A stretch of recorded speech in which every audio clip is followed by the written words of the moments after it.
যেভাবে সুন্দর হয় সেই সেই সেই সহযোগিতা আমাদেরকে আপনারা করবেন, এটাই আপনাদের কাছে আমাদের অনুরোধ, আপনাদের কাছে আমাদের আশা বা প্রত্যাশা। এই বলে আমি আমার সংক্ষিপ্ত বক্তব্য শেষ করলাম। আল্লাহ হাফেজ। ধন্যবাদ আমাদের রাজশাহী মহানগর বিএনপির সভাপতি।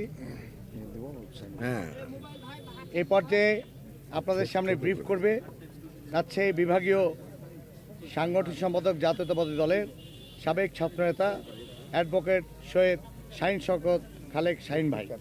বিসমিল্লাহির রহমানির রহিম। উপস্থিত সাংবাদিকবৃন্দ, electronic print media, online activist এবং মাল্টিমিডিয়ার যত সাংবাদিক আছেন সবাইকে জাতীয়তাবাদী দলের পক্ষ থেকে আপনাদেরকে শুভেচ্ছা এবং অভিনন্দন।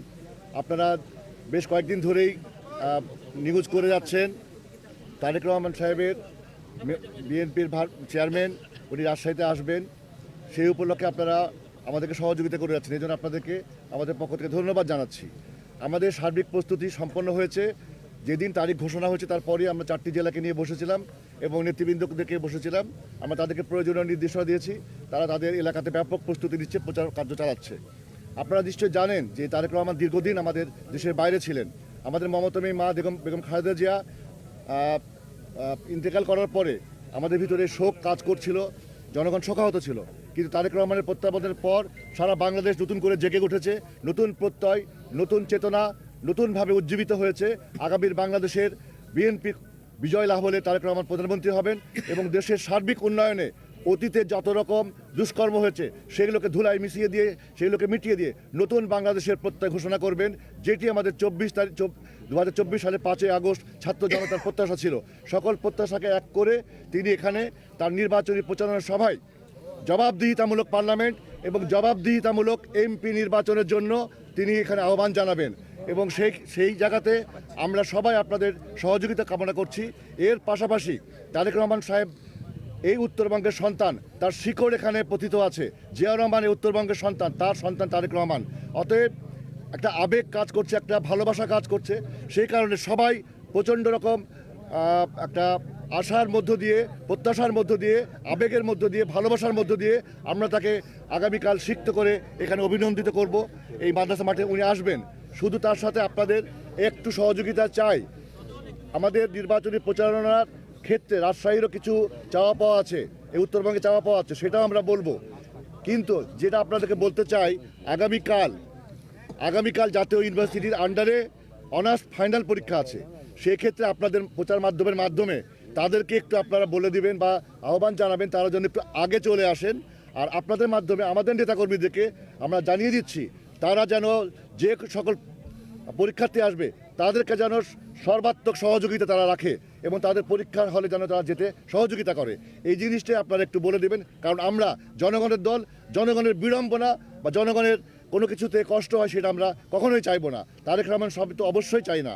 ঠিক আছে, আপনাদের হয়তো কষ্ট হতে পারে, জায়গার সংকুলনে হয়তো সমস্যা হতে পারে, তারপর যতটুকু সহায়তা অতীতে করেছেন ভবিষ্যতে করবেন এই প্রত্যাশা রেখে সবাইকে ধন্যবাদ জানাচ্ছি।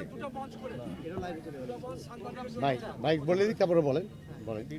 হ্যাঁ, আপনারা আসলে দীর্ঘক্ষণ অনেক কষ্ট করেছেন, আপনাদের সকলকে ধন্যবাদ। এই পর্যায়ে আজকের এই সার্বিক আমাদের যে আগামীকালকের সমাবেশ, এই সমাবেশ সফলমণ্ডিত করার জন্য ইতিমধ্যে আপনারা শুনেছেন। আপনাদেরকে এখন সার্বিক বিষয় নিয়ে কথা বলার জন্য আমি অনুরোধ জানাচ্ছি। রাজশাহী বিএনপির মনোনীত আমাদের প্রার্থী, রাজশাহী 2 আসনের ধানের শীষের প্রার্থী, এই রাজশাহীতে যিনি বিভিন্ন সময় বিএনপির বিভিন্ন দায়িত্ব পালন করেছেন, আমাদের সকলের অভিভাবক, বিএনপির এই রাজশাহী মহানগরের আমাদের আশা আকাঙ্ক্ষার প্রতীক, সাবেক মেয়র, সাবেক এমপি, চেয়ারপারসনের মাননীয় উপদেষ্টা জনাব মিজানুর রহমান মিনু এখন আপনার সামনে ব্রিফ করবেন। বিসমিল্লাহির রহমানির রহিম। আমাদের সারা বাংলাদেশ জনগণের জাগ্রত বিবেক, আমার সংবাদপত্র, প্রিন্ট মিডিয়া এবং আমার প্রাইভেট মিডিয়ার সকল স্তরের আমার শ্রদ্ধেয় সংবাদপত্রের প্রতিনিধি, ব্যুরো প্রধান ভাইদের আজকের এই অত্যন্ত গুরুত্বপূর্ণ প্রেস ব্রিফিং। আগামীকালকে আমাদের প্রাণপ্রিয় নেতা, আমাদের প্রাণপ্রিয় নেতা, দলের চেয়ারম্যান জনাব তারেক রহমান সাহেব রাজশাহীর ঐতিহাসিক মাদ্রাসা মাঠে তিনি জনসভা তিনি হচ্ছে উপস্থিত হয়ে বক্তব্য রাখবেন। আর তাকে ঘিরেই আজকের এই প্রেস কনফারেন্সে উপস্থিত আমার সহযোদ্ধা, আমাদের কেন্দ্রীয় সাংগঠনিক সম্পাদক শাহিন শওকত খালেক ভাই, আমাদের মহানগর বিএনপি সভাপতি মোহাম্মদ রশিদ, সেক্রেটারি মাহফুজামান রিটন এবং সকল নেতৃবৃন্দ ও পতিতযশা বাংলাদেশের সংবাদপত্রের এবং ইলেকট্রনিক মিডিয়ার সকল প্রতিনিধিবৃন্দ, প্রিয় ভাইরা, আগামীকালকের মাদ্রাসা মাঠে বাংলাদেশ জাতীয়তাবাদী দল রাজশাহী মহানগরী এবং 4টি জেলা আয়োজিত এই সমাবেশ একটি বিশাল মাদ্রাসা মাঠ হয়ে সমগ্র রাজশাহী মহানগরী জুড়ে একটি মহা জনসমুদ্রের রূপ লাভ করবে ইনশাল্লাহ। এবং আমরা দেখতে পাচ্ছি, আমার মনে হয় ভোরের মধ্যেই সমগ্র রাজশাহী মহানগরী এবং সকাল হওয়ার সঙ্গে সঙ্গে এই মাঠ জনসমুদ্রে পরিণত হবে। কারণ আমরা এর আগেও চরম প্রতিকূল অবস্থায় আমরা মিটিং করেছি, আমাদের অভিজ্ঞতা আছে। আর আমাদের মাননীয় চেয়ারম্যান জনাব তারেক রহমান সাহেব এই মুহূর্তে বাংলাদেশের মানুষ তার দিকে তাকিয়ে আছে। দেশ চরম বিপদ থেকে একটি গণতান্ত্রিক পক্ষে যাওয়ার মধ্য দিয়ে জনাব তারেক রহমান সাহেব তিনি এই দীর্ঘ 17 বছর ফ্যাসিস্ট খুনি হাসিনার বিরুদ্ধে আন্দোলন সংগ্রামে সবাইকে ঐক্যবদ্ধ করে এক জায়গায় নিয়ে আসা এবং স্বৈরাচার মুক্ত করে আমাদের ছোট ভাইদের জীবনের বিনিময়ে, আমাদের দলের নেতাকর্মীদের, অন্যান্য দলের নেতাকর্মীদের জীবনের বিনিময়ে বাংলাদেশ আজকে জনগণ চায় একটি পরিবর্তন এবং একটি নতুন দেশ। আগামীকালকের এই জনসমুদ্রে আমাদের নেতা তারেক রহমান ইতিমধ্যে বলেছেন যে আই হ্যাভ এ প্ল্যান। তিনি বাংলাদেশ থেকে দীর্ঘ সময় চিকিৎসা এবং কারণে তিনি লন্ডন ছিলেন, বিভিন্ন বৈদেশিক বিষয়গুলি তিনি দেখাশোনা করেছেন, তার অনেক অভিজ্ঞতা। আমি বিশ্বাস করি আগামীকালকে সমাবেশের মধ্যে দিয়ে এই মহা জনসমুদ্রের মধ্য দিয়ে আমাদের নেতা তারেক রহমান, শহীদ জিয়ার, বেগম খালেদা জিয়ার, তারেক রহমানের ধানের শীষের দুর্গ রাজশাহীর ঐতিহাসিক মাদ্রাসা মাঠ, শত শত বছরের প্রাচীন সেই মাঠের এই সভা আগামী ইতিহাসে লেখা থাকবে যে সর্বকালের সর্ববৃহৎ জনসমুদ্র, যা রাজশাহী মাদ্রাসা মাঠ হয়ে পুরা মহানগরব্যাপী একটি জনসমুদ্রের রূপ লাভ করবে। এবং আমরা আশা করছি যে আমাদের প্রাণপ্রিয় নেত্রী, আমাদের মা দেশনেত্রী বেগম খালেদা জিয়া বাংলাদেশের সরকার প্রধান হওয়ার পর রাজশাহী ছিল একটি জরাজীর্ণ, অন্ধকারাচ্ছন্ন, একটি দুর্গন্ধযুক্ত, চলাচল অনুপযোগী একটি আতঙ্কের মহানগরী ছিল। কিন্তু বেগম খালেদা জিয়া আসার পর রাজশাহীর যা কিছু উন্নয়ন সব আপনাদের সামনে আছে, সব কৃতিত্ব দেশ নেত্রী বেগম খালেদা জিয়ার।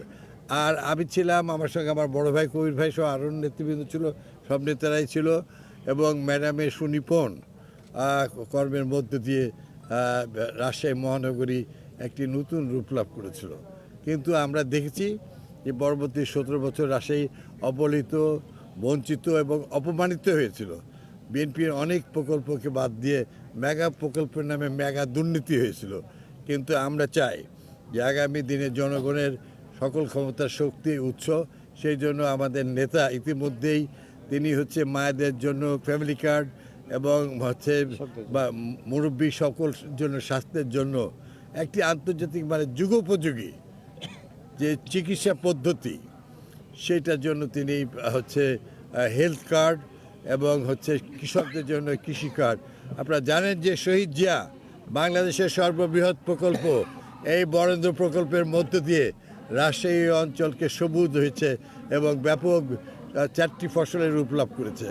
আমরা আশা করছি যে আগামী দিনে রাজশাহীর হচ্ছে আমাদের তরুণ সমাজ তাদের কর্মদক্ষতায় আইটি প্রজেক্টের মাধ্যমে এখানটায় তাদেরকে একটি ব্যাপক প্রশিক্ষণ, উচ্চতর শিক্ষা দিয়ে বিদেশে প্রেরণ এবং নিজেরাই যেন ইনকাম করতে পারেন, সেই জন্য নিউ জেনারেশনের কর্মসংস্থানের জন্য রাজশাহীকে ইনশাল্লাহ পৃথিবীর অন্যান্য যে সমস্ত শহর পার্শ্ববর্তী ভারতের হায়দ্রাবাদ এবং স্টকহোম, এই সমস্ত শহরে যেগুলো আইটি হয়েছে সেই রকমভাবে রাজশাহীকে ইনশাআল্লাহ আগামী দিনে গড়ে তোলা এবং 4টি specialised EPZ for foreigner, for internal এবং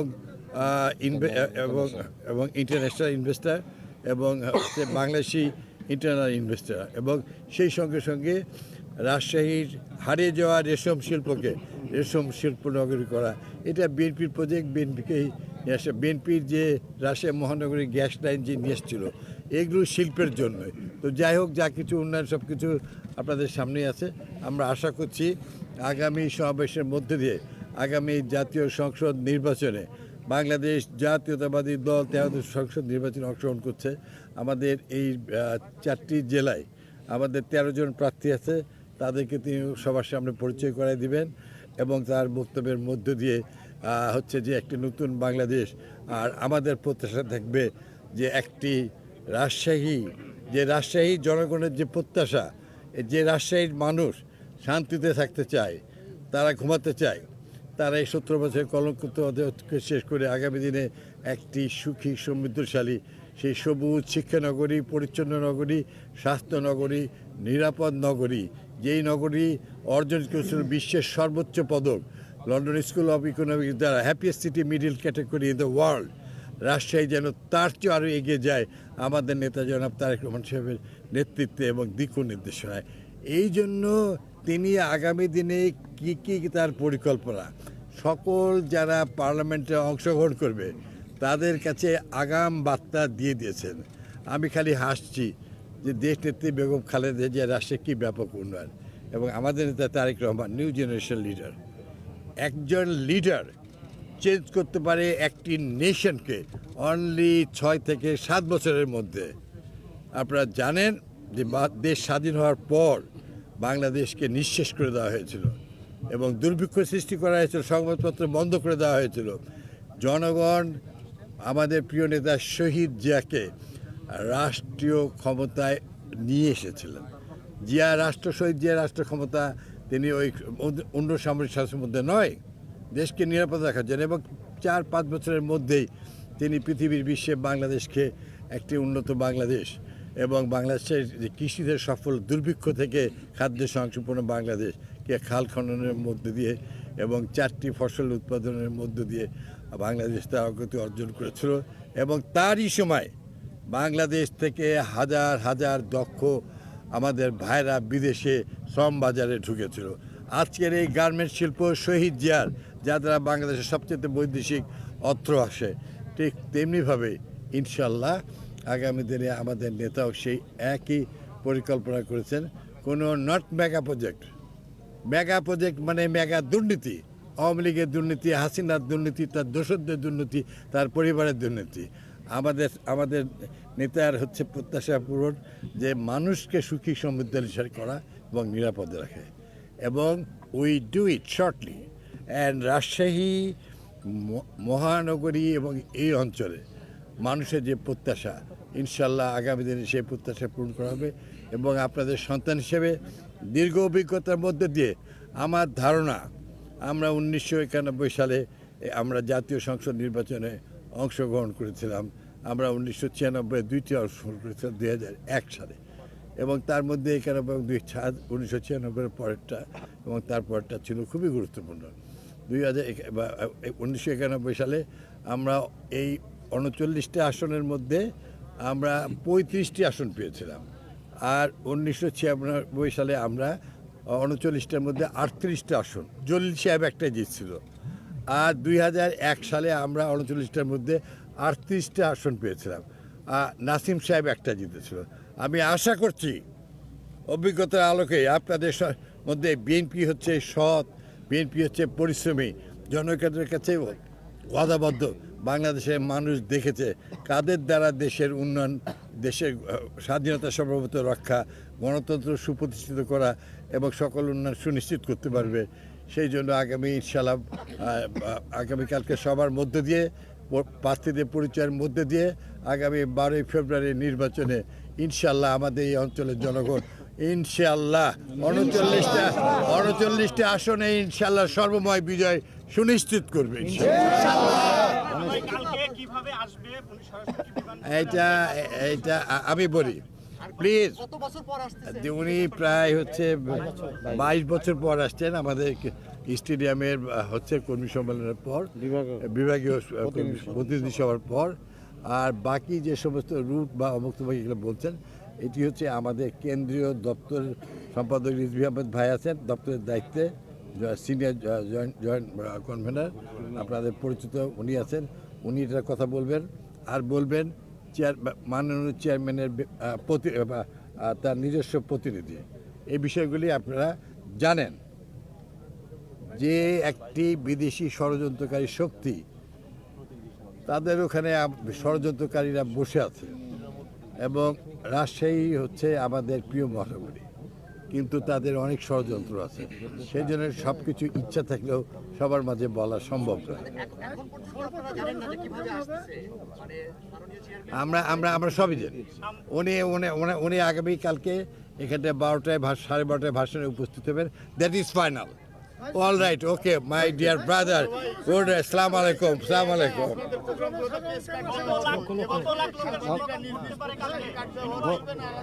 হ্যাঁ, সংবাদপত্রের প্রতিনিধিরা তাদেরকে আমরা কার্ড সরবরাহ করব প্রশাসনের মাধ্যমে, আমরা গভর্নমেন্ট না, এটা অ্যাডমিনিস্ট্রেশন দিবে।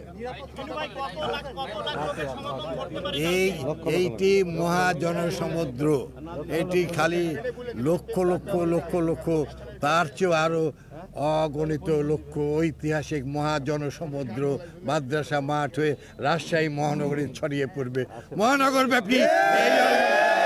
ধন্যবাদ, আসসালামু আলাইকুম।